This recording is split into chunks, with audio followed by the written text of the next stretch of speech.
In this module, we're going to talk about what creditors will accept. In the previous module, we talked about lump sum and installments. Now we're going to talk a little bit about your conversation with the collectors. And I know that you may be a little concerned about whether you can get them to do what you want and all that stuff. And I posted over here a voicemail from Rabbi Uzi Weingarten. And Rabbi is a very mild-mannered fellow, as you'll hear from the voicemail. And he had a friend of his named Marlene who was in terrible debt trouble and asked if I could coach him so that he could intervene in her behalf, which I did.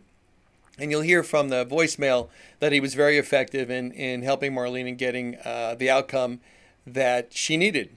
You're going to be able to do exactly the same thing. And you don't have to be a killer negotiator right now in order to achieve that goal.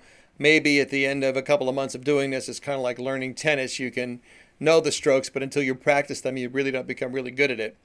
But I'll tell you one thing. We're going to prepare you here with the information you need, because the information is what brings about the outcome. And as you'll hear from the voicemail from Uzi, every time the creditor raised an objection, he had an answer because he had the right information. This is kind of like going to a gunfight armed with a knife.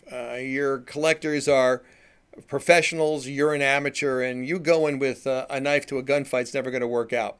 I may not be able to turn you into a killer negotiator, but I'll tell you one thing. I will keep you from getting killed by your creditors. I'm Harvey Z. Warren. This is Drop Dead.